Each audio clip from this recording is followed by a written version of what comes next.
Bismillahirrahmanirrahim. Assalamualaikum warahmatullahi wabarakatuh.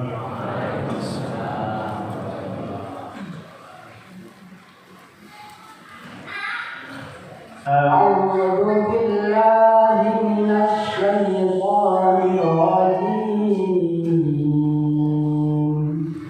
Bismillahirrahmanirrahim.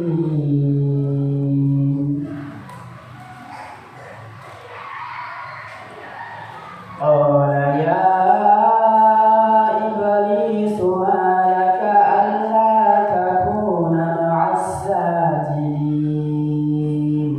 Qala lam akun liasjuda li basharin khalaqtahu min salsalin min hama'in masnun. Qala fakhruj minha fa innaka rajim wa inna 'alayka al-la'nata ila yawmiddin. Qala rabbi fa'anzirni ila yawmi yub'atsun. Qala fa innaka minal munzirin ila yawmil waqtil ma'lum.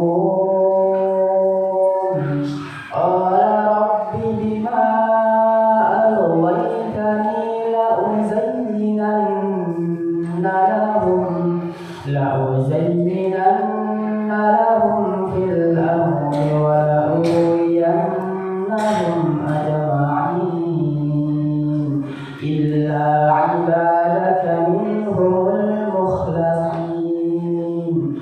Qala hadha siratun 'alayya mustaqim. Inna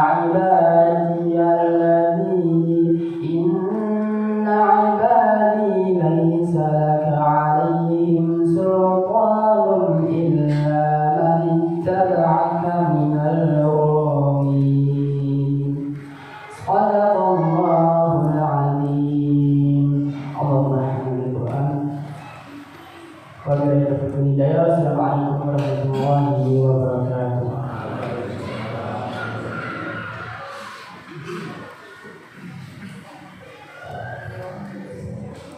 Terima kasih kepada Ustaz Rian yang telah membacakan beberapa Al-Quran.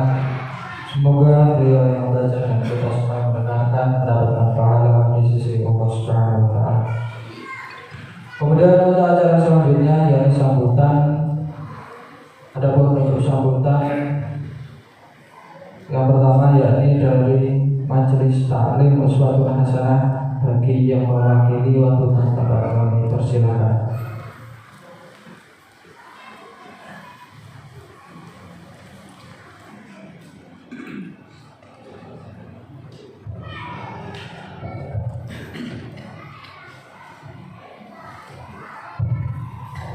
Bismillahirrahmanirrahim. Assalamualaikum warahmatullahi wabarakatuh. Alhamdulillah, nahmaduhu wa nasta'inuhu wa nastaghfiruhu wa natubu ilaih. Wa na'udzu billahi min shururi anfusina wa min sayyiati a'malina. Man yahdihillahu fala mudilla lahu. Asyhadu an la ilaha illallah wa la syarika lahu. Asyhadu anna Muhammadan abduhu wa rasuluh. Pertama-tama saya mengucapkan banyak terima kasih atas sambutannya dari panitia Masjid Al-Furqan, baik dari sambutan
kasih untuk panitia dari Al-Furqan, Masjid Al-Furqan.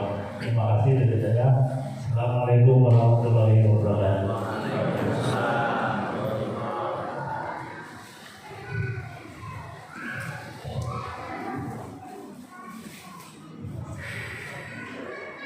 Baiklah, untuk acara selanjutnya yakni acara inti, acara kajian umum yang akan langsung dibawakan oleh Ustaz Sholahuddin Ali Wadutan Tebal. Kami persilakan.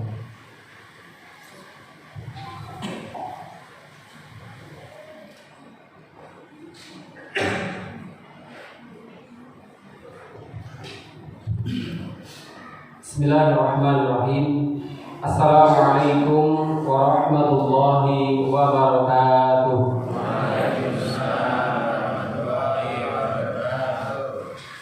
Innal hamdalillah nahmaduhu wa nasta'inuhu wa nastaghfiruh wa na'udzu billahi min shururi anfusina wa sayyiati a'malina. Man yahdihillahu fala mudilla lahu wa man yudlil fala hadiya lahu.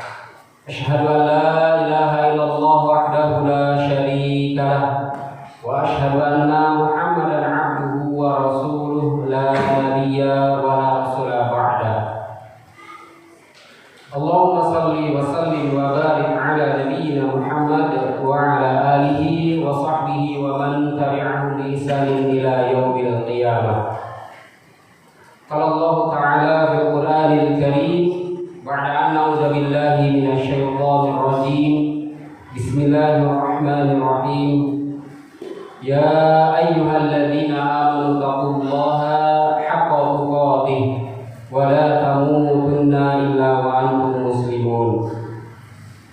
Wa qala aidan fi ayatin ukhra, ya ayyuhan nasu taqu rabbakumul ladzi khalaqakum min nafsin wahidah wa khalaqa minha zawjaha wa batta minhuma rijalan katsiran wa nisaa wa taqullaha alladzi tasaaluna bihi wal arham innallaha kana 'alaykum raqiba. Wa qala nabiyyuna Muhammad sallallahu alaihi wasallam fi hadithihi ittaqillaha haitsu ma kunta wa atbi'i sayyi'ata al-hasanata tamhuha wa khaliqin nas bi khuluqin hasanin. Allahumma la sahla illa ma ja'altahu sahla wa anta taj'alul hazna idza syi'ta sahla. Allahumma anfa'na bima 'allamtana wa 'allimna ma yanfa'una wa zidna 'ilma. Amma ba'd. Yang kami hormati para alim, para ulama, dewan asatidzah, para kiai, tokoh agama, pengurus DKM Masjid Al-Furqan. Diwakil Pak Adijaya ya. Kemudian tokoh masyarakat, tokoh pemuda dan para ikhwan sekalian, jamaah Bapak Ibu rahimani wa rahimakumullah. Marilah kita senantiasa bersyukur kepada Allah Subhanahu wa taala atas segala bentuk kemudahan, atas takdir baik yang Allah Subhanahu wa taala curahkan kepada kita. Allah tetapkan kepada kita sehingga kami khususnya sangat berterima kasih sekali, bersyukur sekali karena mampu menginjakkan kaki, mampu untuk bersilaturahim, mampu untuk menguatkan ukhuwah, menguatkan tali pintal persaudaraan jauh-jauh dari kota Gajah sampai kemudian bumi Allah Subhanahu wa taala yang mudah-mudahan senantiasa diberkahi oleh Allah Subhanahu wa taala, yaitu di Tio Adijaya ini di Pakuan Ratu. Bapak Ibu jamaah rahimani wa rahimakumullah, sebenarnya wacana ini sudah sangat lama. Saya ngobrol-ngobrol dengan Mas Rifai, ketemu di unit 6. Mas, Pakuan Ratu itu sebelah mana? Penasaran Pak? Pokoknya kan udah Aprono ya off-road pokoknya daerahnya.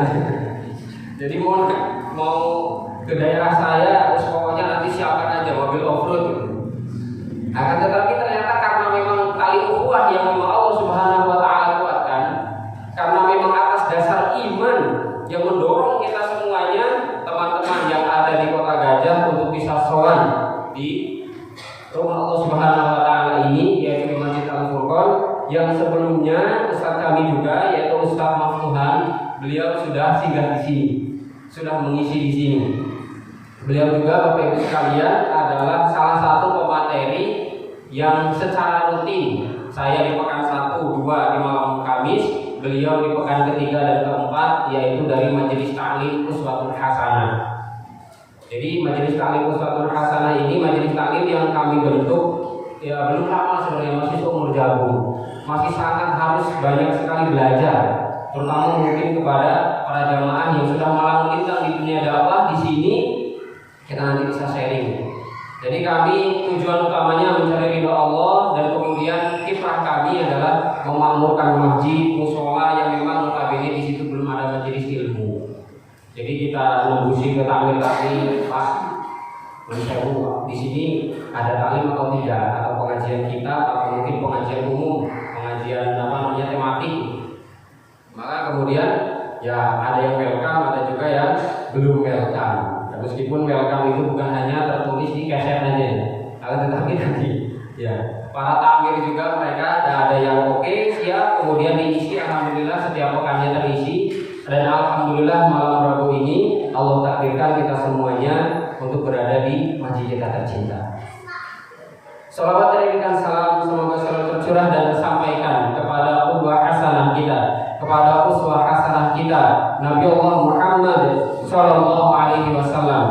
Beliaulah potret manusia yang wajib untuk selalu kita jadikan tauladan, yang harus di sepanjang kehidupan beliau, yang harus selalu kita ikuti jejak langkahnya, sunnah-sunnahnya, ajaran-ajarannya, dari hal terkecil sampai kemudian perkara yang besar, sehingga sampai kemudian bagaimana cara beliau menaklukkan bisikan, bujuk rayu, dan godaan-godaan syaitan.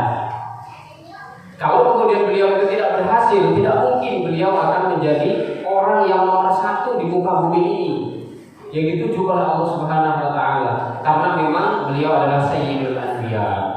Mudah-mudahan Bapak Ibu jamaah rahimani rahimakumullah, kita dimampukan oleh Allah Subhanahu wa Ta'ala untuk meniti sunnahnya, istiqomah di atas jalannya, menyeru manusia, teman-teman kita, saudara-saudara kita yang belum kenal dengan yang namanya sunnah Rasulullah Sallallahu Alaihi Wasallam, ajaran Islam secara murni. Kita dimampukan oleh Allah Subhanahu wa Ta'ala, dan kita bersama-sama kelak di surganya Allah Subhanahu wa Ta'ala dengan mendapat syafaat dari Rasulullah Sallallahu Alaihi Wasallam. Amin. Jamaah rahimani wa rahimakumullah, dan juga sebuah kabar gembira bagi kita semuanya bahwa pada detik ini, saat ini kita semua sudah berada di bulan apa? Bapak-bapak, ibu-ibu, Syawal ya. Para ulama mereka menjelaskan disebut Syawal itu karena dari kata syala yashidu, artinya adalah meningkat, irtifa. Meningkat, ada progres. Maka ketika kita digembleng, ditarbiyah, kita dibina di bulan Ramadan, yang mana di situ juga Nabi mengabarkan dari Allah Subhanahu wa Ta'ala bahwa sufidatus syayatin, setan-setan dibelenggu, setan-setan akan dikerangkeng. Maka sekarang setan itu sudah dilepaskan, dan kita tetap berjuang ketika itu dengan berpuasa, dengan diam, dengan kemudian tilawah kita, dan dengan majelis ilmu kita. Dan mudah-mudahan dinyatakan berhasil oleh Allah Subhanahu wa Ta'ala, sehingga sekarang ini kita diuji oleh Allah kembali kepada kehidupan ya semestinya, kembali kepada kehidupan secara fitrahnya, bahwasanya kita harus bisa berperang melawan yang namanya setan. Tadi sudah dibacakan oleh Ustaz kita bagaimana kemudian sesumbarnya setan, kemudian dialog antara Allah Subhanahu wa Ta'ala dengan setan, dengan iblis. Supaya apa? Allah Subhanahu wa Ta'ala mentakdirkan dirinya hidup 1000 tahun, dan bahkan mungkin sampai nanti hari kiamat. Iblis punya sesumbar, punya kesombongan. Pokoknya karena engkau telah menghukumi saya tersesat, maka tentunya saya akan gelincirkan mereka, akan saya sesatkan mereka dari jalan engkau yang lurus, ya Allah. Bahkan di dalam lafadznya fa bi'izzatika, seolah-olah di situ ada masih punya adab ya. Setan itu seolah-olah punya adab kepada Allah Subhanahu wa Ta'ala. Ya Allah, demi kemuliaan-Mu ya Allah, ajma'in, akan saya sesatkan mereka. Jadi ini sudah bentuk apa? Bentuk dari peperangan, Bapak Ibu sekalian, antara bagaimana setan itu berusaha untuk menjadikan kita semuanya sebagai teman-temannya nanti di neraka. Alhamdulillah. Jangan sampai ada satupun yang mau, jangan sampai ada satupun yang sudi. Kok kayaknya kocok-kocok Nabi kabeh gitu. Atau mungkin teman-teman para sahabat semuanya, para tabi'in, para salafus shalih, aku tak kocok setan wae lah. Tak kancani ning neraka. Mengerikan. Siksa neraka itu tidak akan sanggup kita. Maka malam hari ini kita akan mencoba mengkaji yaitu sebuah peperangan. Karena apa? Kita hidup di alam nyata. Kalaupun alam maya juga banyak sekali setan yang berseliweran ya. Hidup di alam nyata dan tentunya fitrah Allah Subhanahu wa taala dan fitrah kehidupan manusia, ternyata yang namanya di dunia itu adalah darul ibtila. Tempat kita diuji, tempat kita dicoba. Sedangkan Ramadan yang di situ diiming-imingi oleh Allah Subhanahu wa taala di dalamnya dengan berbagai bentuk penjagaan, fasilitas, kemudian semua amal-amal kebaikan oleh Allah Subhanahu wa taala dimudahkan sehingga bekal kita nanti 11 bulan yang akan datang dengan rentang waktu yang cukup panjang, yang cukup lama, ternyata mungkin ya mudah-mudahan kalau kita mampu memanfaatkannya dengan lebih baik, dengan sebaik-baiknya. Tapi mayoritas kaum muslimin bahkan 10 hari terakhir bulan Ramadan sibuk golek gamis. Bu, halo ibu-ibu. Ya apa iya bu? Makan aku. Sibuk cari resep kue. Padahal sebenarnya sedekah ini yang paling afdol kapan?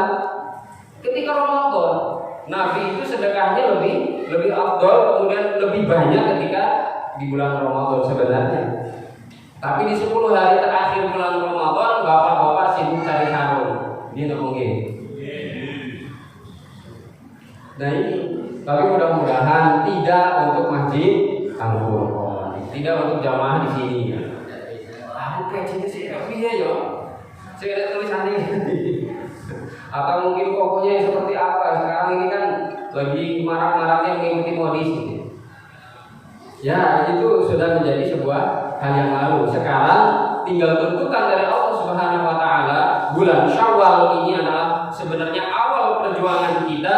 Karena apa? Setan semuanya dilepas dari belenggu-belenggunya.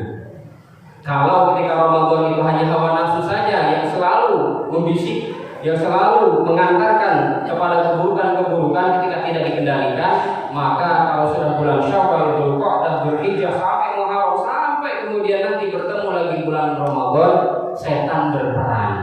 Terkadang hawa nafsu kalah, akan tetapi dia berkoalisi, koncoan Pak. Koalisi itu apa sih?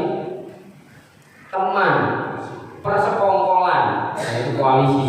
Maka ketika bumi Syam, bumi yang diberkahi oleh Allah, itu di Suriah atau di Palestina, itu ada yang koalisi orang-orang jahat di situ, para Amerika, kemudian Israel juga bermain, kemudian Syiah, kemudian Cina, komunis, semua yang ada di situ. Maka tentunya yang ada hanyalah ya duka, nestapa, derita bagi saudara-saudara kita. Maka kita yang masih Allah Subhanahu wa taala berikan kesempatan bisa mengupgrade iman, menaikkan level iman kita, maka mari perangi dulu kita. Kita harus memerangi dulu yaitu makhluk Allah Subhanahu wa taala yang permusuhannya tidak pernah berhenti kecuali ketika hatta keqabisah, sampai kemudian ya kiamat itu ditegakkan oleh Allah Subhanahu wa taala, baru mereka berhenti. Dan mereka sudah pasti Pak, setan, iblis, setan dan bala tentaranya semuanya pasti akan memasuki neraka. Nah, sedangkan kita yang harus berjuang mati-matian, kita belum tentu juga mau kemana akhir kehidupan kita, happy ending ya, atau mungkin akhirnya adalah dengan kesenangan atau mungkin malah kesengsaraan walbillah. Maka para ulama mereka juga mengingatkan kepada kita dengan tulisan-tulisannya. Ada yang ditulis oleh Imam Ibnu Jauzi, yaitu Talbisul Iblis atau perangkap setan. Tidak tebal, paling segini lah ininya. Silahkan dibaca. Atau mungkin yang ditulis oleh Ibnu Qayyim Al-Jauziyah, Imam Ibnu Qayyim Al-Jauziyah, beda namanya, beda orangnya juga. Ibnu Jauzi dengan Imam Ibnu Qayyim Al-Jauziyah. dengan judulnya Ighathatul Lahfan min Masayyidi Syaitan. Menyelamatkan hati, menyelamatkan kolbu, manajemen kolbu kita dari jerat-jerat setan. Atau mungkin yang saya bawa ini 24 jam melawan setan yang ditulis oleh Ustaz Khairul Ghazali. Ini untuk apa? Untuk upaya kita, sebagai bentuk upaya kita, ya upaya atau usaha ikhtiar kita agar tidak banyak sekali kehidupan kita semuanya dicampuri oleh yang namanya setan. Bapak Ibu jamaah rahimani wa rahimakumullah. Nah, bagaimana bentuk perang melawan koalisi antara nafsu dan kemudian bisikan setan? Ternyata nafsu pun berperan. Lah kok nafsu itu kan diri kita sendiri. Lah kok bisa kok jadi musuh gitu ya? Kok bisa jadi musuh? Ya memang bisa jadi. Karena apa? Tidak dikendalikan kepada jalan kebenaran. Tapi tadi ketika kita bahkan saya cerita dengan Pak Is tadi ya, di sini sudah banyak kadernya, alhamdulillah, masya Allah luar biasa. Barakallahu fikum. Karena apa? Di sana pun kami masih minim bahkan. Makanya kalau saya sini kok isina, ini kok nyeramain Ustaz berat. Muya segoro ini Bapak Ibu sekalian. Dia apa nggih? Ya muya segoro ini.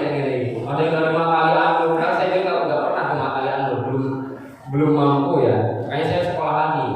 Kemudian ada yang dari Nasrul Quran, berarti adik kelas dari adik ponakan saya. Cuman adik ponakan saya sudah lulus, sekarang tinggal impikan. Ala kulli hal kita semuanya dalam satu ikatan, mudah-mudahan ya esensi dari agama ad-dinun nasihah kata Rasulullah. Din itu adalah nasihat. Mudah-mudahan nasihat dari Uswatun Hasanah dari Kota Gajah bisa kita ambil dan bermanfaat. Kemudian salah satunya adalah bisa menangkal dari yang namanya setan ini. Bapak Ibu jamaah rahimani wa rahimakumullah, maka sesumber iblis kepada Allah Subhanahu wa taala tertuang di dalam surah Al-A'raf di ayat yang ke-16. Ada yang bawa Al-Qur'an? Coba Ustaz, baca Ustaz.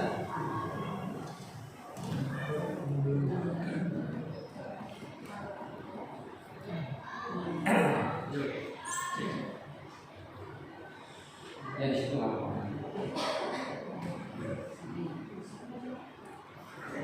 ya?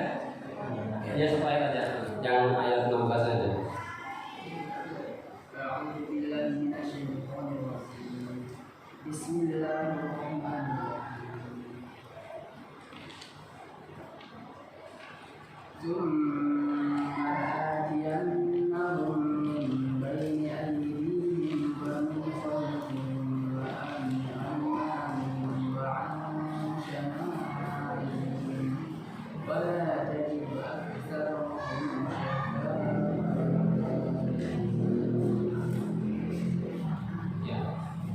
Jadi kata iblis, Bapak Ibu sekalian, rahimani wa rahimakumullah, tsumma la'atiyannahum, ya. Kemudian akan kami datangi mereka. Mereka ini siapa? Yaitu anak cucu Adam. Ya kita semuanya. Kita semuanya adalah anak cucu Adam. Akan didatangi oleh setan ini, oleh iblis ini dari mana? Yaitu dari mana? Min bayinya ini. Dari depannya. Dari depannya artinya di sini adalah mereka berusaha untuk mengaburkan kita, yaitu tentang akhirat. Ini salah satunya. Ya. Nanti kita bahas secara rinci bagaimana kemudian setan ini oleh Allah Subhanahu wa taala dibuktikan tentang kesombongannya, tentang visi misi mereka. Visi misi setan supaya apa? Manusia tidak banyak yang bersyukur atau manusia tidak banyak yang masuk ke dalam surga Allah Subhanahu wa taala. Kemudian musuh manusia ya atau aktivis muslim itu ada 4. Ini juga perlu kita pahami supaya apa? Supaya kita mampu mawas diri kemudian berhati-hati. Yang pertama adalah nafsu. Karena apa? Karena ternyata nafsu ini juga oleh Allah Subhanahu wa taala ditegaskan di dalam surah Al-Qiyamah, la uqsimu biyaumil qiyamah wa la uqsimu bin nafsil lawwamah. Aku bersumpah kata Allah Subhanahu wa taala dengan hari kiamat, wa la uqsimu bin nafsil lawwamah, dan juga aku bersumpah dengan nafsu yang lawwamah, yang tidak stabil. Ada nafsu amar bisu ya, nafsu mutmainnah dalam surat Al-Fajr ya. Ya ayyatuhan nafsul mutmainnah irji'i ila rabbiki radiyatan mardiyah sampai kemudian akhir dari ayat itu. Ini nafsu yang baik, nafsu yang mutmainnah, nafsu yang nantinya akan dijemput oleh malaikat ketika ruhnya dicabut, kemudian dia akan menempati makom-makom yang tertinggi di sisi Allah Subhanahu wa taala, tempat-tempat tertinggi di surga. Tapi Allah juga bersumpah, Allah Subhanahu wa taala juga ingin mengingatkan kita, ternyata nafsu juga ada yang lawamah, yang dia ini labil, kadang naik, kadang turun. Nah ini yang berbahaya. Dan ada juga yaitu nafsu yang amarah bisu, yang selalu memerintahkan kepada keburukan. Wa ma uballighu nafsi innan nafsa la'amaratun bisu ya. Annan nafsa la'amaratun bisu. Dan tidaklah aku ini memerangi, tidaklah aku ini menyelisihi, atau mungkin aku berlepas diri dari nafsi, dari diriku. Annan nafsa la'amaratun bisu. Karena sesungguhnya jiwa ini terkadang juga memerintahkan kepada keburukan. Ini yang sangat juga fatal sekali ya. Nah maka termasuk musuh manusia ini ditulis oleh seorang ya, Syekh Haji Ibrahim, yang mungkin dulu ini malah melintang di dunia pergerakan, tetapi ternyata sekarang sudah tidak ada lagi namanya. Di dalam buku beliau atau kitab beliau Ar-Risalatu ila kulli man ya'malul Islam, itu bukunya, atau kepada aktivis muslim kalau misalkan masih ada bukunya, ya itu salah satunya di situ. Jadi pertama kali adalah musuh manusia itu atau musuh seorang aktivis adalah nafsu. Kemudian yang kedua adalah setan tadi, sesumbernya iblis atau setan ya. Setan itu dari kata syatona, yaitu makhluk ya. Karena apa? Ba'idun an rahmatillah, jauh dari rahmat Allah Subhanahu wa taala, maka dia disebut setan karena jauh sekali dari rahmat Allah Subhanahu wa taala. Kemudian dunia, ternyata dunia juga termasuk lah. Jadi ketika kita ingin hidup kok kemudian yang dikejar orientasinya adalah hanya dunia saja, ini juga termasuk. Dan dunia biasanya juga dihiasi oleh setan. Supaya apa? Supaya manusia terlalu dan kemudian bahkan sampai memprioritaskan yang namanya kehidupan dunia, sehingga Nabi mengatakan bahwasanya inna dunya khulwatun khadiratun, dunia itu manis dan hijau, kayak apem berarti. Pak, jenengan seneng apem Pak? Kayak apem berarti manis hijau, ada juga apem yang pink, ada yang coklat ya, ada yang mungkin warna apa gitu. Tapi ini kan identik namanya manis hijau, kayak koko pandan gitu. Maka kata Nabi seperti itu, inna dunya khulwatun khadiratun wa inna Allaha mustakhlifukum fih. Dan Allah Subhanahu wa taala juga akan memberikan keleluasaan bagi kalian untuk mendapatkannya. Maka Nabi sallallahu alaihi wasallam menegaskan fattaqud dunya wattaqun nisa. Maka hati-hatilah terhadap dunia dan hati-hatilah terhadap perempuan. Fa inna awwala fitnati al-Bani Israil kanat fil nisa'i. Karena sesungguhnya awal mula fitnah yang terjadi pada tubuh Bani Israil itu adalah tentang wanita. Ya wanita juga termasuk dunia. Kalau nggak dunia masa hologram, tidak terlihat. Ya nampak jelas. Itu juga termasuk bagian dari fitnah ketika memang mereka tidak mampu untuk menjaga kehormatannya. Tapi saya lihat di sini, masya Allah sudah terbentuk bi'ahnya, bi'ah yang salihah. Mudah-mudahan akan senantiasa istiqomah. Amin. Kemudian yang keempat adalah hawa nafsu. Hawa nafsu juga ternyata ada. Fa amma man khafa maqama rabbih wa nahan nafsa 'anil hawa fa innal jannata hiyal ma'wa. Siapa yang dia ini mau mengendalikan hawa nafsunya, maka sesungguhnya surga Allah Subhanahu wa taala tempat kembalinya, dalam surat An-Nazi'ah. Maka ternyata hawa nafsu juga menjadi musuh kalau tidak dikendalikan dengan sebaik-baiknya. Ketika dia mementingkan dunia, ketika dia mementingkan ajakan-ajakan nafsu, syahwat maupun syubhat, maka pasti dia akan digelincirkan kehidupannya setan tepuk tangan. Hore, aku apa-apa ternyata dia golek dewe, malah golek jalan menuju neraka. Alhamdulillah, alhamdulillah dari. Bapak Ibu jamaah rahimani wa rahimakumullah, ada sepenggal kisah yang saya ambil dari buku ini. Ini sebenarnya tidak ada riwayatnya, hanya beliau mengisahkan dengan sebuah analogi atau perumpamaan sederhana supaya kita lebih paham, lebih ngeh lah ya. Musyawarah iblis untuk menyesatkan manusia. Seolah-olah mereka ini selalu berkompromi. Jadi iblis dengan bala tentaranya, baik setan yang bentuknya jin maupun bentuknya manusia, itu selalu berkoalisi Bapak Ibu sekalian. Mereka tidak pernah berhenti.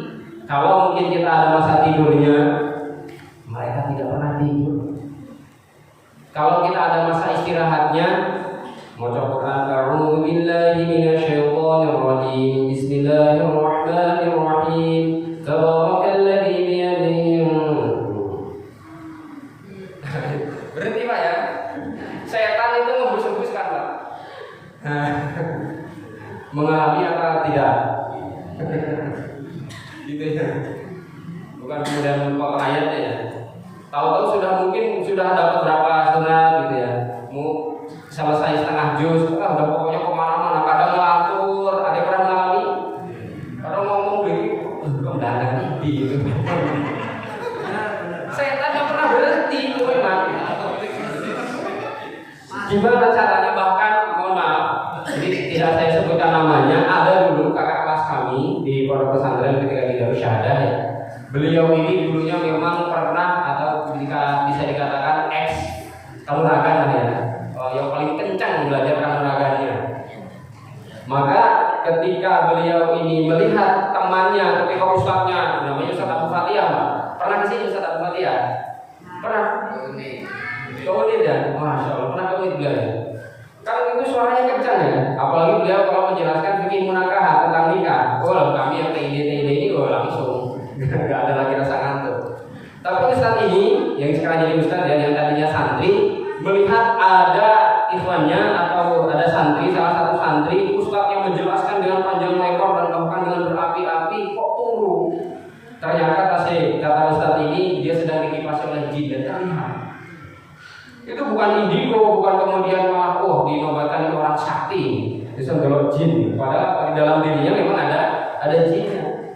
Sampai seperti itu. Jadi kalau kemudian kita ketika berzikir atau mungkin membaca Al-Quran, taklim, kok kemudian ngantuk ya, atau bahkan tidur, maka yang dilihat oleh tadi ya, kalau mungkin sama dengan apa yang terjadi ketika di pondok, itu dikipasi oleh setan, bahkan dipijeti. Iya, bahkan dipijeti. Ini beliau yang cerita asli. Beliau cerita bukan beliau ngomong kosong tadi. Saya sampai ngomong. Oh iya. Tapi alhamdulillah saya pribadi ketika sudah di pondok, ya alhamdulillah ya, kalau misalkan kecuali jam kosong, memang hiburannya santri itu tidur. Tapi kalau dulu ketika SMP, ketika SMA sering banget dijelaskan oleh gurunya, pokoknya ngorok aja. Tapi untuk ilmu din alhamdulillah tidak terlalu terpengaruh. Musyawarah iblis menyesatkan manusia itu bukan dalam hal yang seolah-olah prinsip. Jadi di buku ini dijelaskan bahwasanya sebenarnya mereka sulit menjadikan agar kaum muslimin itu mereka ini tidak sulit, bukan ini ya, salah ketik ya. Mereka ini sulit ya menjadikan kaum muslimin itu tidak pergi ke masjid. Artinya kalau kita ini semangat ke masjid, itu sebenarnya bagi mereka ini adalah sulit untuk menghalangi itu tadi. Untuk kemudian tidak berzikir, tidak membaca Al-Quran, karena tabiat manusia, kata Imam Ibnu Qayyim, itu adalah hatinya itu baik, cenderung kepada kebaikan. Akan tetapi tadi setannya, hawa nafsunya yang kemudian menggoda sampai mendominasi, akhirnya menguasai di dalam jiwa. Sehingga kemudian membaca Quran, berzikir tadi, semua amal-amal kebaikan itu kalau kemudian mau disimpankan oleh mereka itu tidak mungkin. Maka mereka menyibukkan dengan perkara-perkara yang tidak bermanfaat. Ini sebentar lagi semifinal SEA Games sepak bola antara Indonesia lawan mana? Hati-hati Jam berapa itu mulainya? Wah, kali Allahu Akbar, Allahu Akbar. Ternyata di sana baru belum setengah permainan. Belum setengah permainan kok. Tengah nanggung lah. Waduh, dia kayak gitu. Malah jadi ini komentator sekaligus pelatih. Pojok sana itu loh, kiri itu loh. Kasih ke strikernya, kasih ke itu. Orang backnya gimana enggak tahu. Bukan menjawab seruan azan, malah kemudian komentari orang yang main bola padahal di TV. Ya bengok-bengok pakai wifi, artinya mungkin pakai bluetooth pun tidak akan terdengar oleh mereka. Ini hati-hati seperti ini. Setan akan berperan di dalamnya, Bapak Ibu jamaah rahimani rahimakumullah. Bu, kalau bapaknya nanti sampai seperti itu, maka dijewer aja, Bu. Ya, dijewer aja. Atau kalau memang seperti itu, ya sudah rapinya apa-apa. Maksudnya punya istri yang lebih sangar gitu. Intermezzo ya. Jadi mereka tuh punya celah untuk menyibukkan kita semuanya supaya seolah-olah yang namanya nonton TV itu kan mubah ya, kecuali nonton yang memang di situ tidak senonoh atau mungkin perkara-perkara yang memang dilarang oleh syariat. Akan tetapi ada batas-batasnya. Maka dalam hal ini kita perlu hati-hati, kita waspada. Alhamdulillah masjid ini ternyata sudah kita lihat tadi dari maghrib isya alhamdulillah penuh ya. Soalnya apalagi besok mungkin setelah subuh ya. Karena apa? Selesai aktivitas, malam hari kita istirahat, fresh lagi, subuhnya lebih semangat, penuh, bisa sampai ke belakang. Mereka nggak bisa menghalangi itu. Karena apa? Semangat jamaah Masjid Al-Furqan ini luar biasa. Ternyata mereka nanti akan gandolinya dari perkara-perkara yang lain. Jadi kalau di dalam bahasa syariat disebut dengan syubhat. Berhati-hati. Perlu kita mewaspadai dari semua bujuk rayu setan, ya baik jin maupun manusia. Setan bentuk jin, Bapak Ibu sekalian, itu kan tidak kasat mata, nggak terlihat ya, tidak terlihat. Si kopi yang nggak ngerti, bentuknya dilukiskan oleh para pembuat komik, entah itu genderuwo, sendiri bolong, pocong, si kopi ya, sebagainya nggak tahu lah gitu ibaratnya ya. Lah kalau setan yang bentuk manusia, kalau dalam bahasa Sunda ada apa tidak kan? Nanti saya sudah sendiri nanti. Kalau dalam bahasa Sunda itu setan bungkelekan gitu ya. Artinya bungkelekan itu ada jenisnya. Contoh misalkan, ketika kita bekerja, ya di dalam sebuah pekerjaan kita berhajat untuk sholat. Wah, saya ingin sholat apa ya? 5 menit aja Pak. Gak lama-lama, paling sama zikir 10 menit. Sholat pecat. Gimana Pak? Itu setan dari bentuk manusia, lebih ngeri, lebih ganas, lebih bahaya intervensinya atau campur tangannya di dalam kehidupan kita lebih bahaya. Jadi berani sholat, potong separuh dari gaji. Waduh, bingung. Sama ketika ada teman saya yang rekan kerja, yang rekan ngajar dulu, bahkan beliau sudah kawakan ya, di satu instansi. Kemudian beliau tadinya adalah mantan dari sebuah supermarket ya di Metro lah gitu ya. Jadi beliau ini ingin memanjangkan jenggotnya. Aku isi jenggot ini, enggak tahu masalahnya. Mau memanjangkan jenggotnya, ingin mengikuti sunnah. Kata bosnya, panjang jenggot selesai sampai sekarang kontraknya. Enggak ada lagi untuk kemudian teling-aling-aling. Karena apa? Ini saya tidak suka dengan penampilan seperti itu. Wah, ya mau nggak mau karena bukan dari Muslim. Maka dia keluar, kemudian mengelola sebuah sekolah. Alhamdulillah sampai sekarang 10 tahun mengabdi sekolah tersebut. Itu tadi memerangi setan itu bukan kemudian pakai AK-47, pakai M16 kemudian di setan. Orang ketawa. Maka yang paling berbahaya juga adalah termasuk ya setan dari bentuk yang namanya manusia. Termasuk adalah bi'ah yang apa? Bi'ah yang lingkungan yang rusak ya. Yang fasidah ya. Bi'ah yang fasidah bukan bi'ah yang sholihah. Ini juga akan membawa kepada sebuah kerusakan.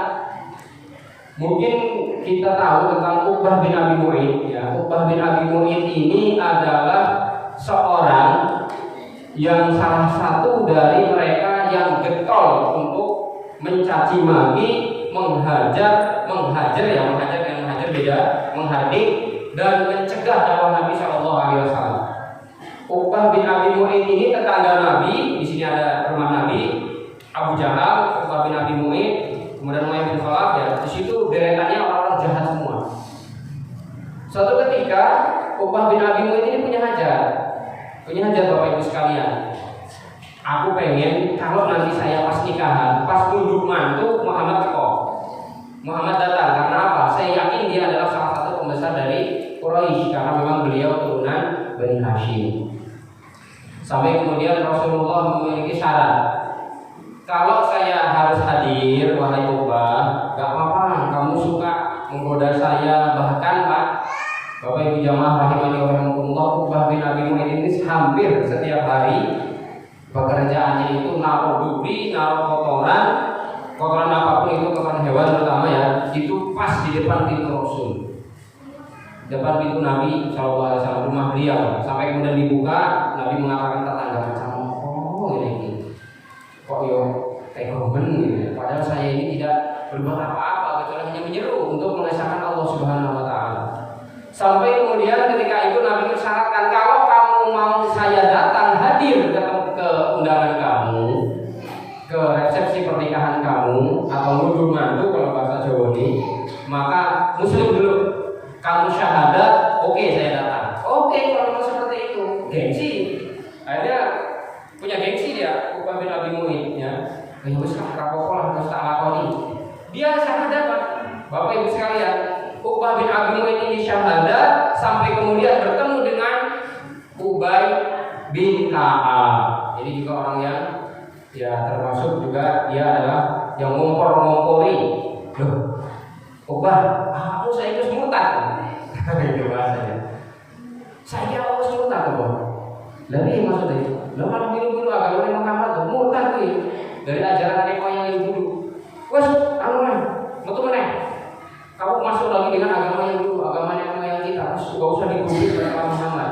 Ternyata karena memang dulunya juga sekongkol, dulunya juga koncoan, Pak. Dulunya juga temanan. Mereka ini adalah penjual khamr, bisnismen khamr terbesar di Mekah ketika itu, termasuk adalah Uqbah bin Abi Mu'id dan Ubay bin Ka'ab ya.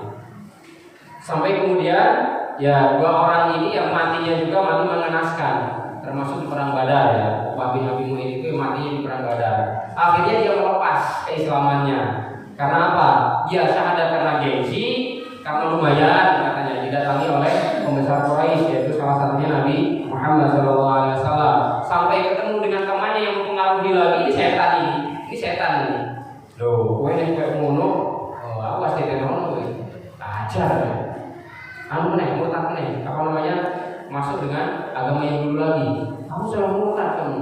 Sampai kemudian dia masuk lagi ke dalam agama ya musyrik lagi, tidak beragama lagi. Nah ini pengaruh ya manusia atau mungkin setan dari bentuk manusia yang sangat mengerikan juga. Maka ya berkumpulah dengan orang-orang soleh, ya. Wong-kang soleh kumpul. Ternyata sair-sair ini Pak, sair-sair dari Tawasi itu ternyata sekarang sahabat. Saya lupa sahabat siapa.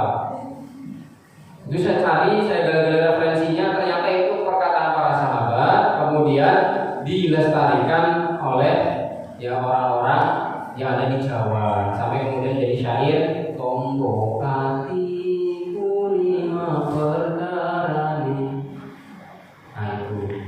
Jadi ternyata obat hati itu ada 5, itu ternyata itu adalah rangkaian resep-resep para sahabat, ya, khususnya satu sahabat ini tadi, supaya apa? Kita mampu mengobati dari hati kita, dari ketergelinciran hawa nafsu maupun godaan-godaan setan. Menggoda manusia dari belakang. Tsummala'akan min baini aydihim. Ya. Di ayat 16 sampai ayat yang ke-17. Fa bima aghwaytani la aqudanna lahum siratal mustaqim. Karena Engkau ya Allah telah menghukumi saya ini tersesat selama-lamanya, maka fa'aqudanna. Ini kalau yang dari pondok pasti tahu, di situ ada nun taukid, pasti. Ada takidan ya. Biasanya mungkin dipanggil oleh bagian lugha atau mungkin bagian mana itu takidan gitu ya. Masih ingat ya itu. Ala kafatitullah atau mungkin ala akhina jamil gitu ya. dipanggil ke markas Lugo karena apa? Melanggar bahasa Jawa gitu. Kalau di DSD itu sampai di rolling 50 kali itu kalau bahasa Jawa Pak. Kalau bahasa Indonesia masih 10 lah, kadang 15 gitu. Kita kembali dalam surat Al-A'raf di sini setan sudah sesumbar. Setan itu berusaha karena Allah telah menghukumi sesat iblis tadi, maka la'aqudanna lahum siratal mustaqim. Pasti sungguh akan aku sesatkan mereka ini dari jalan yang lurus ya Allah.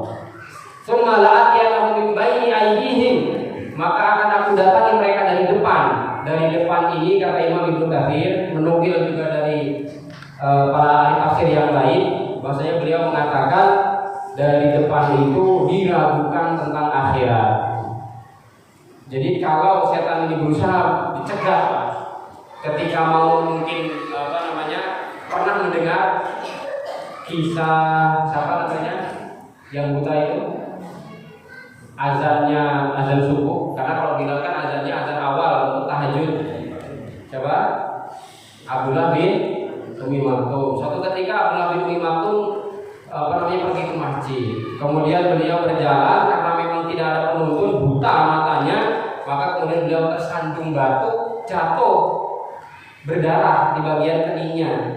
Kemudian diusap astagfirullahaladzim sampai kemudian dosanya terampuni oleh Allah Subhanahu wa taala. Ternyata besoknya begitu juga, tapi ketika mau jatuh ada yang pegang. Loh, kamu ini siapa? Setan. Loh, kok baik benar gitu ya. Lah kok api benar aku? Ke setan loh, ya setan gitu ya. Lah kenapa? Kok api benar aku gitu ya. Kalau kamu jatuh, kamu berdarah lagi, kamu istighfar, dosa kamu diampuni. Saya nggak ada teman, makanya saya pegangin dengan jatuh. Itu setan itu. Seperti itu jawabannya. Supaya apa? Dikabulkan tentang perkara akhirat. Ya, itu juga termasuknya. Kemudian dari belakang, kemudian min khalfihim, ya dari belakang apa? Menumbuhkan cinta dunia. Di dalam sebuah ilustrasi, ya ini mungkin tersebar kemana-mana ya melalui WhatsApp atau mungkin dari Instagram, ya medsos lah intinya ya. Ya ada sebuah pertunjukan ya seolah-olah ada seorang yang berlari. Ya orang ini berlari, kemudian dalam larinya ini ternyata digandoli di sininya dunia. Ternyata di sininya kematian. Jadi mana yang lebih dekat itulah yang akan menjadi nasibnya. Dunia terus dikejar sama dia. Wah gini, bingung. Wah ini tekan orang. Ternyata dia malah mengejar dunianya, sedangkan maut itu ada di belakangnya. Dan ini juga di dalam sebuah buku ya. Bukunya itu kalau nggak salah judulnya 101 kisah segar bermanfaat. Coba saya tulisnya. Jadi dikisahkan ada seorang anak muda. Seorang anak muda ini bermimpi, Bapak Ibu sekalian. Dia bermimpi bahwa ada serigala ya. Serigala yang mengejar-ngejar apa, Pak? Kalau serigala biasanya dalam rantai makanan ngejar apa? Kambing, musang ya. Serigala mengejar kambing lah pokoknya mangsanya lah gitu. Sampai kemudian terus dikejar-kejar. Ternyata karena serigala juga makhluk, maka dia berhenti sejenak. Tak mandek lah, kesel. Wah dia kecapean. Ternyata dalam waktu yang singkat sekali, ternyata Allah Subhanahu Wa Taala mentakdirkan dia diterkam oleh singa. Langsung diterkam oleh singa. Sampai kemudian ketika diterkam oleh singa, buruannya lari, kabur lepas, kemudian si pemuda terperanjat bangun. Astagfirullah, mimpi apa ya? Bujang ya. Kok malah bukannya mimpi yang lain, pengen dapat jodoh malah singo kejar-kejaran kalau anu serigala. Datanglah kepada seorang ustaz, kepada seorang ya kiai gitu ya, kepada seorang ustaz yang beliau juga memang termasuk bisa mentakwil mimpi. Karena ada ilmunya sebenarnya, tapi nggak sembarangan. Kemudian wahai ustaz, wahai syekh, saya ini bermimpi yang seperti ini tadi. Itu apa maksudnya? Takwilnya apa? Kamu tahu serigala yang mengejar-kejar tadi ini itu manusia. Itulah manusia yang mereka ini tidak henti-hentinya mengejar dunia sebagai mangsanya. Terus dia akan mengejar sampai sampai titik nadir, sampai titik lelah. Dia kemudian berhenti, ngos, kemudian menghela nafas, mau lari lagi, malakul maut siap menjemput dari belakang. Ayo, nenggi. Sama ketika menterinya Nabi Sulaiman, ketika sudah dikabari bahwasanya nanti akan ada yang dicabut nyawa. Sampai kemudian menterinya Sulaiman bingung, kok sana sini, pindah tempat. Ketika datang malaikat malakul maut dan di menterimu pindah mengkono, lah nyabut nyawa mengkono ternyata. Akhirnya dicabut nyawanya di sana. Nah, inilah bagaimana kemudian gambaran setan untuk menumbuhkan kecintaan kepada dunia, ya menggoda kita dari yang namanya belakang kita. Wa'an aimanihim, kemudian menggoda dari sisi kanan, menanamkan keraguan terhadap agama. Banyak sekali mereka-mereka yang tidak sadar seolah-olah mereka belajar agama, akan tetapi mereka ini sebagai ateis. Banyak Pak. Orang-orang plural itu, mereka mengatakan semua agama sama. Semua agama itu sama katanya. Yang Islam yang mlebu swarga, sing Kristen yo duwe swarga, kemudian sing Yahudi yang duwe swarga, kemudian yang lainnya juga masuk surga. Semuanya juga sama kok, dalam satu poros semuanya punya surga. Ini bahaya ini. Ini seolah-olah pemahaman yang benar, akan tetapi itu menyimpang jauh dari yang namanya kebenaran. Karena apa? Karena itu bukan bagian dari ajaran Allah Subhanahu wa taala. Sedangkan Al-Quran ini turun, Al-Quran ini hadir melengkapi dari berbagai bentuk kitab-kitab yang ada, yaitu kitab-kitab samawi yang diakui oleh Allah Subhanahu wa taala. Zabur, Taurat, Injil, kemudian Al-Quran, kitab yang paling murna, yang paling lengkap, paling sempurna, tidak perlu diamandemen. Saya dulu ketika nyantri, ya pernah dapat bantuan. Kalau bisa dikatakan mungkin kalau satu kontainer ya kelebihan, ya terlalu per dolar. Adalah mungkin buku-buku itu banyak sekali saya baca di perpustakaan. Dan itu apa yang dimaksud dari buku ini? Ini dari instansi A di kota A, ya. Ternyata buku itu adalah koreksi Sahih Bukhari dan Muslim. Oh aneh tentang buku ini. Kok bisa-bisanya? Mereka sedikit Muslim mengakunya, tapi membuat buku ya bersama-sama, bersatu padu, bahu-membahu membuat buku koreksi Sahih Bukhari dan Muslim. Bayangkan. Bahkan kalaulah Al-Quran sampai lenyap, sebelum nanti hari kiamat, Sahih Bukhari itu sudah layak untuk dijadikan pegangan kita. Itu para ulama sepakat. Lalu dikoreksi loh. La ilaha illallah. Ini seperti itu. Diragukan tentang perkara-perkara agama. Kemudian wa'an syama'ilihim, dan juga dari kirinya menggoda untuk bermaksiat. Tobat saya sok membela, besok lagi, happy dulu, santai dulu, kan nggak ada yang tahu. Makanya kalau dalam bin Sa'ad beliau mengatakan, jangan kamu pandang tentang maksiat yang kamu lakukan, akan tetapi pandanglah siapa zat yang kamu maksiati. Itu kata Bilal bin Sa'ad, seorang salaf. Maka setan berusaha menggoda dari kiri kita supaya apa? Diajak geret untuk apa? Bermaksiat. Banyak sekali maksiat itu, banyak sekali. Maka Syekh Muhammad bin Abdul Wahab membuat buku yang namanya apa? Satu buku Masailul Jahiliyah, ya. Masailul Jahiliyah kemudian disyarah oleh para ulama, atau masalah-masalah jahiliyah yang ada atau hadir di muka bumi ini, baik semenjak Nabi Adam diciptakan, kemudian terus bergulir sampai kemudian penggelinciran kebenaran oleh orang-orang yang mereka ini dibujuk dan dirayu oleh setan di zaman Nabi Nuh alaihissalam. Coba bayangkan Pak, Wad, Yahud, Ya'ud, Nasr, ya, Suwa, Yahud, Nasr. Ada 5 pemimpin soleh itu orang-orang baik semua di zaman Nabi Nuh alaihissalam. Akan tetapi ketika kematian mereka, setan berusaha untuk menggelincirkan pemahaman-pemahaman para pengikutnya.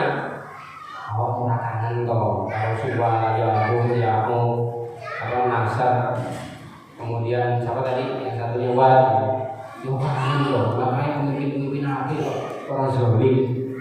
Terus piye awak murakanan? Murakanan ya eling-eling loh. Apa bereling-eling?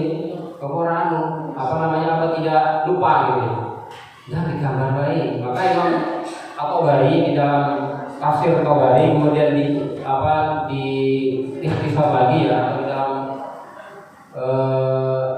ringkasannya lagi ya, di dalam tarikh At-Tabari ikhtisarnya atau ringkasannya lagi itu diceritakan, maka pemimpin tadi digoda, bukan pemimpinnya, dibuatkan sketsa, dibuatkan gambar supaya apa? Supaya nanti diingat-ingat, sudah dibuatkan gambar, setan ternyata belum puas untuk menggelincirkan umatnya Nabi Nuh alaihi salam sampai beliau diutus nantinya. Ternyata ketika sudah dibuatkan gambarnya, setan mengatakan nek kurdi gambar sesuk robek. Besok sudah sobek, besok sudah usang. Nah terus piye? Aku bingung. Ya sudah dibuatkan patung. Oh iya, sip ini. Tenang cocok, tenang ini idemu cocok bener. Yuk rame-rame gaya patung. Akhirnya dibuat Awad, Suwa, Ya'ud, Ya'ud, Nasar, dibuatkan patung satu persatu. Begitu loh nih, cuma dilihatin. Dan kalau cuma dilihatin ya percuma, nggak akan memberikan apa-apa. Kamu yakin nggak kalau dia ini diminta kepada Allah Subhanahu Wa Taala, minta hujan, minta kemudian disuburkan tanaman ini melalui si patung-patung ini, yakin nggak kalau Allah akan mengabulkan? Ya juga ya, bisa jadi. Wah hebat ide kamu. Coba berwasilah dengan patung tadi, disembahlah. Wahai Ya'ud, wahai Uwad, Suwa, Nasr, Ya'ud, tolonglah ini kami dalam masa kemarau. Tolong minta kepada Allah, hujani kami dengan hujan yang penuh berkah. Disitulah diutus Nabi Nuh alaihi salam untuk mengembalikan mereka ke pangkuan tauhid. Itu Pak, Bapak Ibu sekalian, tentang bagaimana tipu daya setan yang tidak pernah tinggal diam, tidak pernah berhenti, mereka terus saja menggoda. Waliyahillah. Tips agar tidak digoda ya oleh setan. Hanya dengan jalan istiqomah Bapak Ibu sekalian. Hanya dengan jalan istiqomah kita semuanya akan mampu melalui jalan-jalan Allah Subhanahu Wa Taala tegar dan teguh, yaitu di atas jalan iman, dan kemudian kita akan selamat dari yang namanya jebakan, rayuan, dan juga bujuk rayu setan. Sehingga Allah Subhanahu Wa Taala memuji orang-orang yang istiqomah dalam surat Fussilat di ayat yang ke-30. Bismillahirrahmanirrahim.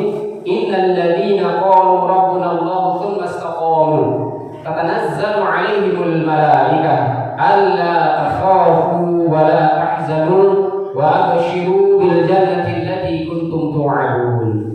Di ayat ini Allah Subhanahu Wa Taala memberikan gambaran innal ladzina, orang-orang yang mereka ini qalu rabbuna Allah, yang menyatakan, yang kemudian benar-benar dia meyakini dalam dirinya Rabbuna Allah, Tuhan kami hanyalah Allah, yaitu zat yang agung, zat yang esa, zat yang maha segala-galanya. Tsumastaqamu, kemudian mereka berusaha istiqomah. Istiqomah ini kalau kata Abu Bakar As-Siddiq adalah tidak syirik. Kemudian istiqomah ini banyak sekali versi-versinya. Menurut Ali bin Abi Thalib, menurut Umar bin Khattab, itu adalah semuanya muaranya kepada kebaikan. Dan orang-orang yang istiqomah, orang-orang yang selalu teguh di dalam pendiriannya, memegang erat bagaimana kemudian ajaran agama Allah Subhanahu Wa Taala, dinul Islam, maka ketika sampai dia menjelang kematiannya akan dinampakkan kebaikan-kebaikan yang pernah dilakukan oleh dirinya, dan itu semuanya menjadi janji dari Allah Subhanahu Wa Taala. Mungkin pernah diceritakan di sini kisah sahabat Tauban ya, sudah pernah? Gak perlu diulang ya, sudah paham gitu ya tentang kenapa kok tidak lebih jauh, kenapa tidak yang baru saja, mengapa tidak semuanya, sudah, sudah, ini nggak perlu diulang karena saya yakin di sini sudah pada paham semua masalah ini. Itu semuanya sudah didampakkan oleh Allah Subhanahu Wa Taala. Ketika dari jauhnya perjalanan 3 jam untuk sholat berjamaah, Tuhan enggak kemudian gimana? Saking beliau di masjid perjalanan 3 jam, kayaknya naik ngesot begini aneh. Iya. Itu janji dari Allah Subhanahu wa taala. Tatanazzalu 'alaihimul malaikah, maka akan turunlah malaikat. Malaikat di sini adalah jamak dari malakun, banyak sekali malaikat. Maka kata Nabi, orang yang menjelang wafat, malaikat akan turun semuanya. Bumi itu atau langit ufuk itu penuh dengan para malaikat.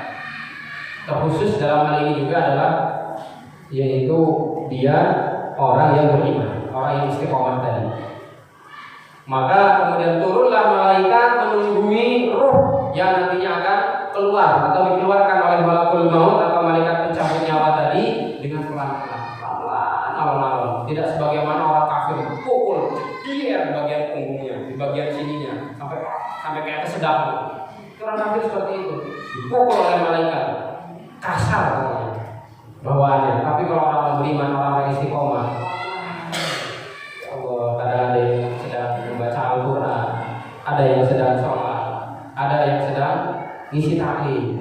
Belum lama ini di Turki ya kakek-kakek usia berapa tahun, 90 tahun kalau tidak salah ya. Qurannya agak besar karena memang mungkin penglihatan beliau sudah tidak jelas, maka kemudian Quran dibuat besar ya dengan ukuran yang besar. Beliau seolah tertidur, ternyata beliau wafat, meninggal dunia dalam keadaan husnul khatimah dengan membaca Al-Quran. Ada juga orang Syiah tadi, mereka yang mati ketika mencela Abu Bakar, mencela Umar, mencela Utsman, dan dia ternyata, saya pernah melihat itu di tayangan YouTube ya, dia terjatuh oleh kipas angin gede, nyampluk ndasnya mati kemudian. Terkilir bagian lehernya. Ya saking kipas lah tuh Abu Bakar mau dibilang medalinya. Astagfirullah, bilang. Pokoknya gitulah ininya ya. Lafaz mereka. Sampai kemudian Allah Subhanahu wa taala dimatikan dalam keadaan mengenaskan. Ada juga seperti itu. Tapi di ayat ini Allah memuji orang-orang istiqomah. Dan dalam surat Fussilat ayat 41 ya, surat 41 ayat 30, maka kemudian para malaikat yang menunggui orang-orang yang baik tadi, dia mengatakan Allah takhafu, kamu jangan sampai khawatir, jangan takut. Maksudnya apa? Para ulama mengatakan jangan takut dengan apa? Dengan akhirat kamu. Jangan takut terhadap masa depan akhirat kamu. Tuh cerah. Tuh taman-taman surganya. Tuh mata air surganya tuh. Kaplingan-kaplingan rumah kamu karena kamu selalu mendirikan sholat 5 waktu. Terkhusus adalah di situ ada yang namanya sholat duha. Jadi kaplingkan oleh Allah Subhanahu wa taala rumah di surga. Nek saya pun nggih kaplingan kebon, Pak. Meskipun ya tetap kita juga harus berusaha ya. Jadi ibu-ibu jangan berundel. Wah, pas lihat itu kaplingan karet, ana sing sawit, ana sing jagung, mungkin jagung jarang mungkin ya. Ya kak sawit, karet itu wis apa to? Bojomu ki kamu juga apa salat duha gitu. Ya 4 rakaat tadi. 4 rakaat salat duha maka akan dikaplingkan rumah di surga. Artinya ibadah-ibadah kita muaranya adalah ridha Allah. Itu semuanya bonus. Maka semuanya sudah dinampakkan oleh Allah Subhanahu wa taala, tidak ada yang samar. Tapi nanti ketika menjelang wafatnya itu semuanya akan dinampakkan oleh Allah. Wala tahzanu, dan jangan juga bersedih hati. Maksudnya adalah bersedih meninggalkan istri, meninggalkan anak, meninggalkan harta, meninggalkan hutang. Allah yang menjamin. Bapak-bapak, alhamdulillah, berarti aku tak ngaji pateng dengan Al-Furqan lah. Karena apa? Diganti kalau Allah utang-utangku. Tapi enggak dibayar ya. Jadi utang juga. Maksudnya nanti ada ahli warisnya, dimudahkan oleh Allah Subhanahu wa taala. Santai. Yang penting kita istiqomah. Ya, termasuknya istiqomah itu berat Pak, Bapak Ibu sekalian, karena yang ringan adalah istirahat.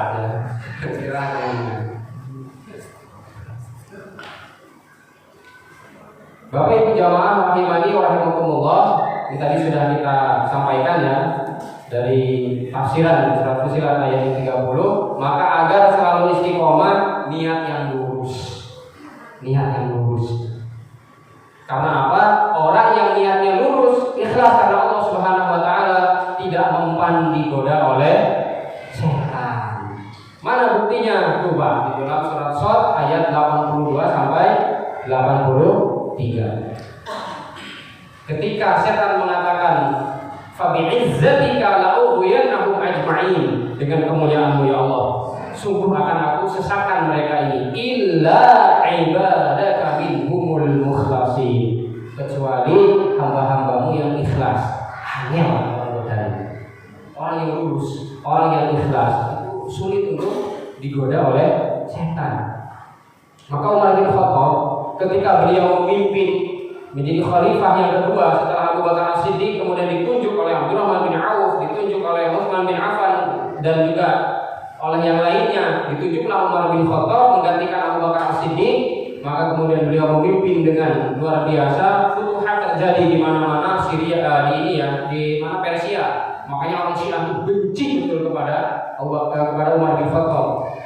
Dan bahkan dia disebut sebagai dengan Abu Bakar itu Sonamail Quraisy, dua berhala Quraisy kata orang Syiah. Nauzubillah sampai berani seperti itu. Umar bin Khattab ketika dihujam waktu sholat subuh oleh siapa pembunuhnya? Abu Lu'lu'ah al-Majusi. Maka dia mengatakan, ya, Umar bin Khattab mengatakan, alhamdulillah ya Allah, sungguh aku telah selamat dari fitnah, karena yang membunuhmu adalah orang yang belum pernah sekalipun bersujud kepada Engkau, artinya orang Majusi. Maka Umar bin Khattab dijuluki sebagai Qaflul Fitan, gemboknya fitnah. Selepas Umar bin Khattab wafat, ternyata fitnah terjadi. Utsman dibunuh, kemudian Ali dibunuh, kemudian juga Husain dibunuh. Ya, terjadi perang Jamal, perang Siffin, kemudian peperangan-peperangan yang lainnya. Maka orang-orang istiqomah yang ikhlas sulit. Bahkan Bapak Ibu sekalian, Umar itu ketika setan itu mau papasan, itu apa coba? Ketika Umar bin Khattab itu lewat, setan itu ternyata mau papasan, ternyata dia melintir karena takut kalau kita mungkin lalu pingsan gitu. Padahal pancamnya dewe ya. Ya udah, padahal temannya sendiri. Dan ternyata kalau Umar beda, setan aja melipir mau ketemu sama Umar ini. Saking apa? Ya saking ditakuti oleh setan tadi, karena ikhlas. Imam Ahmad bin Hanbal, beliau dengan terompahnya saja, dengan sendalnya, itu bisa meruqyah, coba bayangkan. Jin aja takut, itu hanya dengan sendalnya Imam Ahmad. Apalagi dengan jiwanya beliau yang luar biasa, istiqomah ya istiqomah. Maka kemudian yang kedua ya, niat yang lurus karena Allah Subhanahu Wa Taala, atau dalam hadisnya, dalam hadis arba'in di urut yang pertama ya. Ini mungkin semuanya sudah hafal. Yang sudah liqo dulu, yang sudah hafal mesti dihafal ini. Innamal a'malu binniyat wa innamal likulli imrin ma nawa. Wa man kana hijratuhu ila Allah wa rasulihi fa hijratuhu ila Allah wa rasulihi. Wa man kana hijratuhu lid dunya yusibuha aw imratin yuqimuha fa hijratuhu ila ma hajara ilaihi. Tafaqur alaihi. Hafal. Quran ke 11 selesai. Ini menandakan bahwasanya Nabi mengajarkan kepada kita semua amal-amal kita bermuara kepada niatnya. Faman kanat hijratuhu ila Allah wa rasulihi fa hijratuhu ila Allah wa rasulihi. Kalau dia berniat karena Allah, maka ya niatnya juga nanti akan dinilai oleh Allah Subhanahu wa taala. Yang kedua, tips agar selalu istiqomah adalah bersungguh-sungguh dalam beramal. Setan berusaha bersungguh-sungguh menggelincirkan manusia, dan bagaimana tidak bersungguh-sungguh coba? Ketika terdengar Allahu Akbar, Allahu Akbar, lari terbirit-birit dia, mana kita kentut-kentut bahkan. Bahasa Nabi seperti itu. Ketika Allahu Akbar, asyhadu an la ilaha illallah, asyhadu anna Muhammadar Rasulullah, selesai qomat, datang lagi si Hinzib tadi. Itu apa? Menggoda manusia, menggoda orang yang sholat. Allahu Akbar. Kontaknya kok saya gimana? Padahal kontak itu dikalungi sebenarnya, atau mungkin ditaruh di depannya. Iya ya, gitu ya. Astagfirullah. Gitu mau kontak sampai hilang bacaan-bacaannya tadi. Nah ini kan seperti itu biasanya. Dia bersungguh-sungguh untuk beramal, menggelincirkan, bahkan mereka itu sekolah juga Pak. Kalau kemudian yang digoda ini adalah LC ya, bukan kayak saya langsung ceramah. LC yang asli LC gitu ya, dari entah dari Timur Tengah maupun dari Mat Ali misalnya, itu mereka levelnya lebih tinggi lagi. Kalau kayak Ustaz Aceh ya, kalau kayak saya, kemudian ya pokoknya yang biasa-biasa saja gitu ya, orang-orang awam itu ya masih biasa saja, taraf pendidikan setan itu. Tapi kalau sudah naik levelnya, waduh, itu juga mereka sekolah. Gimana caranya Ustadz ini harus tersesat juga. Ya sebagaimana Imam Ibnul Jauzi ketika beliau menukil ada seorang rohib ahli ibadah pernah mendengar di dalam atau mungkin membaca dalam kitabnya Talbis Iblis ya, atau perangkap setan kalau terjemah Indonesianya. Jadi Imam Ibnul Jauzi itu mengisahkan tentang rohib atau seorang pendeta yang tadinya tidak mau dititipi oleh seorang wanita. Dititipi oleh dua mujahid ya, dua kakak ini pejuang semuanya, dititipkan adiknya. Wah, aku orang penak lah, gak iso, kamu kan ahli ibadah, gak mungkin kamu akan berbuat tidak baik atau berbuat yang tidak senonoh. Aku percaya kalau sampean kan. Ya wis disuruh wis tak dongake mudah-mudahan selamat sampai besok balik, kemudian ngambil adiknya. Ini karena berat bagi saya. Ternyata setan memang tidak tinggal diam. Sampai kemudian si anak perempuan itu tadi kan kesepian. Dia nanti ketika makan, karena si rohibnya di atas, ya, kemudian dianya di bawah, diantarin, hanya diantar saja tanpa ada komunikasi. Kata setan, yo kesepian kok kan, sampai nanti piye orang melas orang wedok. Ya kesepian, ajak ngobrol gitu loh, ya santai aja, santai. Dia ternyata membuka omongan, ngobrol, ngalor ngidul sana sini, sampai kemudian sampai tego, sampai naik gol kok dia ngesor. Apa yang kemudian ini nggak kasihan, ditemani Pak, sampai ditemani si perempuan itu tadi, sampai kemudian akhirnya dizinai dan kemudian punya anak. Hayo gue, ketempuhan kalau kata orang Sundanya ya, wis gimana itu, bahaya itu kamu. Fatih niwai, mamai, karena apa? Bahaya kalau dia sampai bongkar, kamu akan terjerumus juga nantinya. Artinya maksudnya kamu akan dituduh juga sebagai ya orang yang tidak baik, dititipi amanah kok malah kemudian nyeleweng ya. Akhirnya si perempuannya dibunuh. Ya sampai dia hamil, kemudian dikubur di dekat dari viharanya tadi, atau mungkin di kuil kalau zaman dulu ini cerita Bani Israel, karena tetapi ya betul. Sampai kemudian kakaknya ini pulang, lihat kan, adikku, ya Allah, aku bukan nggak bisa menjaga amanah. Ternyata adikku itu kena cikungunya, Lah piye terusan? Terus tinggal, tenang. Ya Allah deh kamu bisa titipan adik satu-satunya, anak perempuan, lagi sih mbah sopo terusan. Yang cuci piring, yang cuci pakaian kakak-kakaknya. Akhirnya kemudian si pemuda ini bermimpi dua-duanya. Ngapusi, kata setannya. Ngapusi, itu rohib itu ngapusi, itu Ustaz itu bohong dia. Karena apa? Adikmu dizinahi sampai hamil dipateni. Nek nggak percaya kayak kuburan menyesor kuil, coba digali. Ternyata betul digali, ternyata masih ada jasadnya. Karena memang belum lama dia pulang dan ya, setelah pembunuhan tadi, ini pembunuhan berencana karena pasal ya. Sampai kemudian sampai ditego adik itu, tadi dibunuh juga Pak si pendetanya tadi. Setan punya berulus, sudah membunuh si perempuan, kemudian dua mujahid ini juga tergoda untuk membunuh si pendeta tadi atau si rohib tadi. Bersungguh-sungguh di dalam menggelincirkan manusia, dan kita juga harus bersungguh-sungguh. Ketika sudah mulai beramal, maka kita istiqomahkan dengan kesungguhan dalam surah Al-Ankabut ayat 69. Allah mengatakan, "A'udzubillahi minasyaitonir rajim. Walladzina jahadu fina lanahdiyannahum subulana wa innallaha lama'al muhsinin." Dan orang-orang yang bersungguh-sungguh di jalan kami, maka akan kami tunjukkan jalan-jalan kami, dan Allah Subhanahu wa taala sangat mencintai orang-orang yang berbuat kebaikan. Yang ketiga adalah menguatkan dengan ilmu. Kita kuatkan dengan ilmu, niat yang sholihah, kemudian juga bersungguh-sungguh di dalam beramal. Tanpa ilmu, bahasa kita muspro. Ya, semuanya hanya menjadi abu ya, atau mungkin sia-sia. Karena apa? Karena jelas ada ilmunya.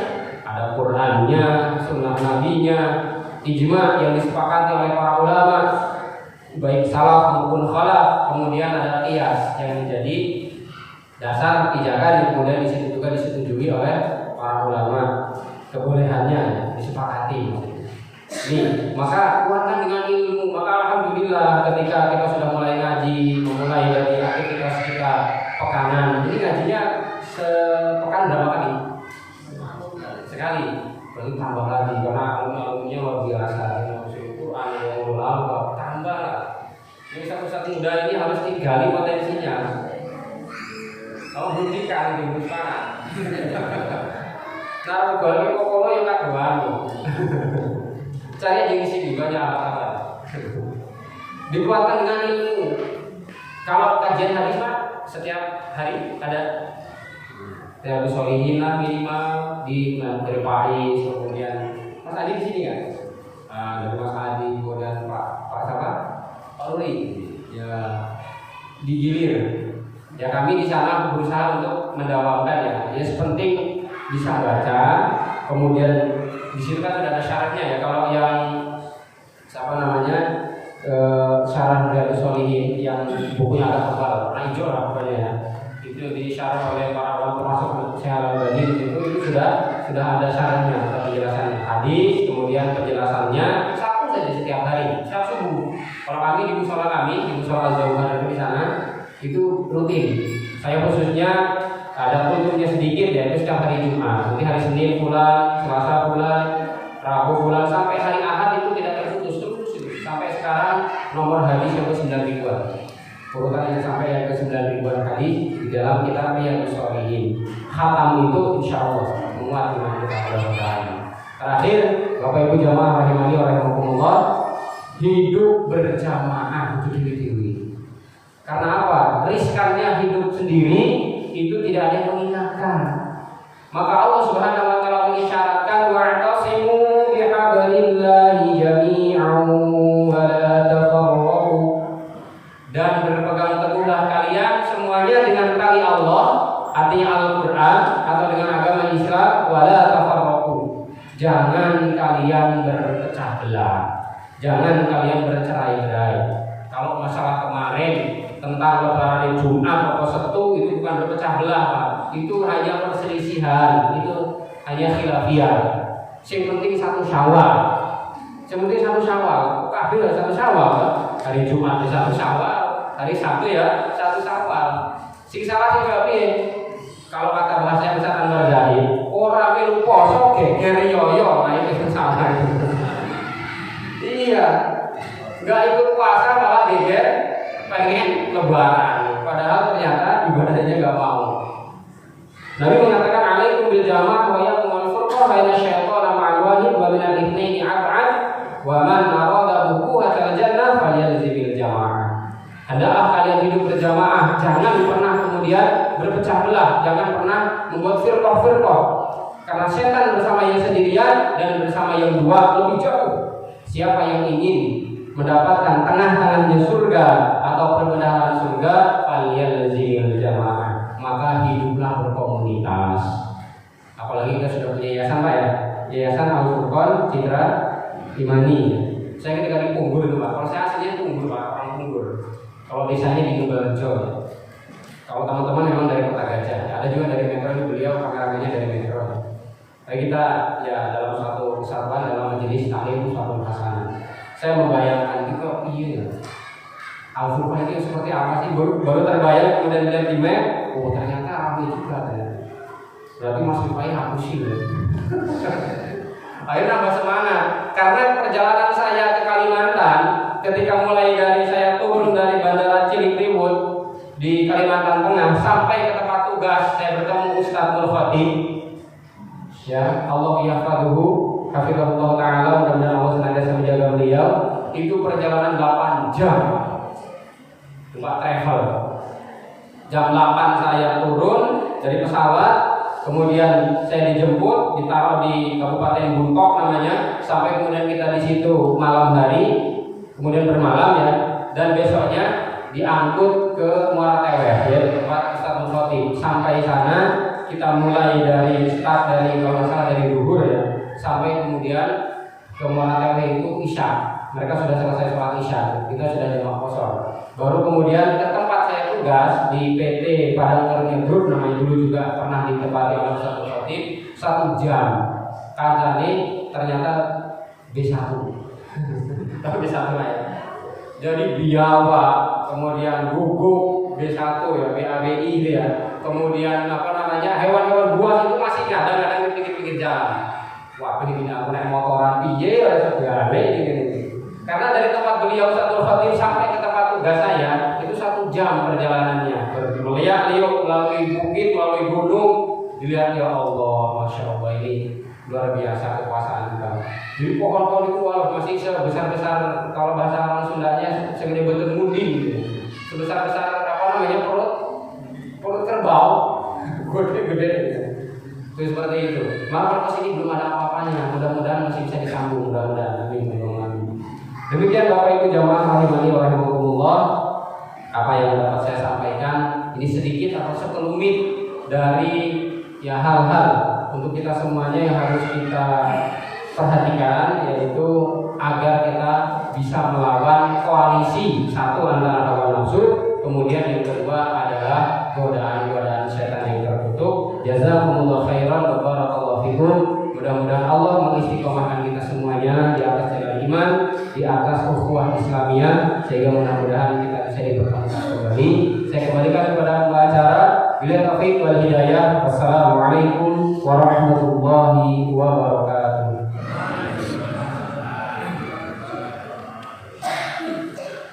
Terima kasih kepada Ustaz Sholeh bin Ali yang telah memberikan ilmunya untuk kita semua.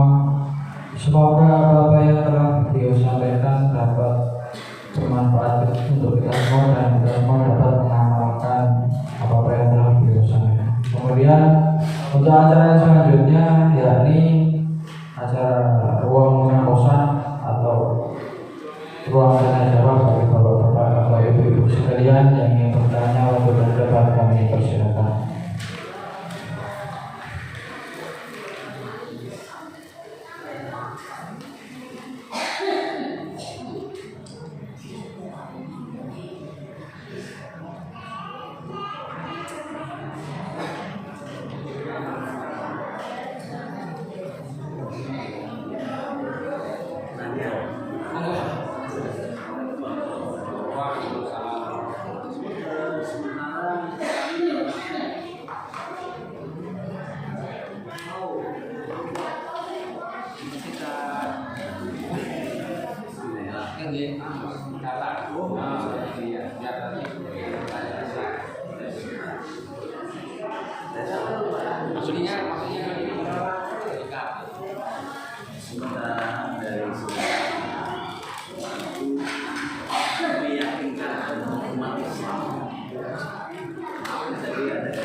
Apa termasuk itu yang menyimpang?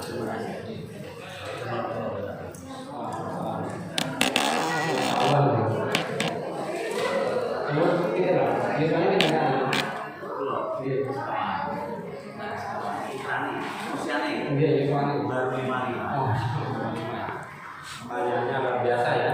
Jadi beliau bertanya, bagaimana dengan potret saudara-saudara kita yang meyakini tentang karomah wali, tapi ternyata melalui kuburnya, gitu ya. Maka kalau kita tadi bercerita atau mungkin kita kembalikan kepada bagaimana ketika Allah Subhanahu wa taala mengirimkan Nabi Nuh alaihi salam diutus ke tengah-tengah mereka, karena apa? Mereka sudah mulai menyimpang masyarakat tadi. Karena apa? Meminta kepada orang yang memang sudah tidak ada. Wasilah itu dianjurkan. Ya. Wasilah itu dianjurkan kepada Allah Subhanahu wa taala, jelas bukan wasilah ya, kepada Asmaul Husna. Ya Rahman, Ya Rahim, itu disebut nama Allah Subhanahu wa taala. kepada orang yang soleh yang kita yakini kesolehannya, kita didoakan Pak Yai, Pak Ustaz, kalau nyuwun doani, nyuwun panduani, atau mungkin saya minta didoakan mudah-mudahan saya istiqomah, mudah-mudahan saya selalu semangat di dalam sholat berjamaah, anak saya bisa lulus ujiannya, misalkan ketika di pondok dia bisa menerapkan semua ilmu-ilmunya atau menyerap ilmu-ilmunya, boleh.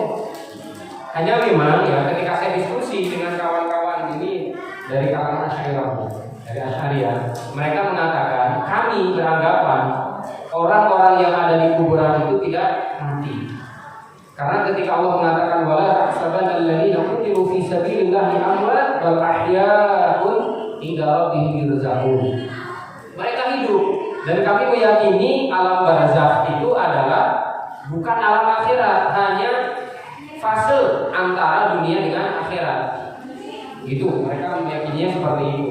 Jadi saya minta kepada memang manusia sebenarnya masih hidup, akan tetapi berbeda bukan lagi di dunia. Hanya saya pribadi dari akidah yang saya dapatkan ya, dari beberapa ustaz, dari beberapa literatur juga, untuk hal itu saya tidak melakukan. Tapi kalau misalkan ditanya apakah mereka ada dasarnya, tadi alasan mereka seperti itu. Kalau disangka salah atau tidaknya, kalau memang dari ayat tadi memang seolah-olah iya, akan tetapi dari akidah Ahlus Sunnah wal Jamaah yang kemudian kita pelajari, yang namanya sudah meninggal ya sudah tidak mampu untuk apa? Untuk bisa menolong ya, atau mungkin bahkan tadi mengabulkan suatu permintaan yang memang dihajarkan oleh orang yang sudah masih hidup, yang masih hidup.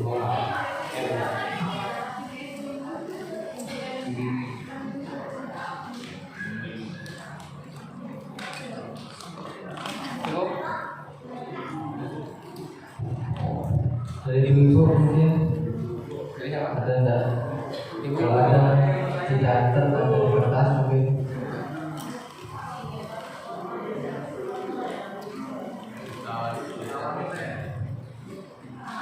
Bu ada enggak Bu yang mau bertanya? Tidak ada, baiklah. Mungkin kita lanjut ke acara selanjutnya, dari acara yang terakhir penutup. Baiklah, kita tutup acara pada malam hari ini dengan berhamdalah dan doa kafaratul majelis.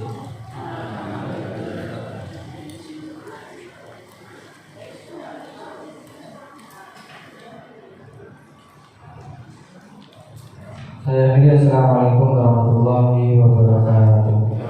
هبت كالريح كالريح كالريح قوية، شبت كالنار كالنار كالنار وضية.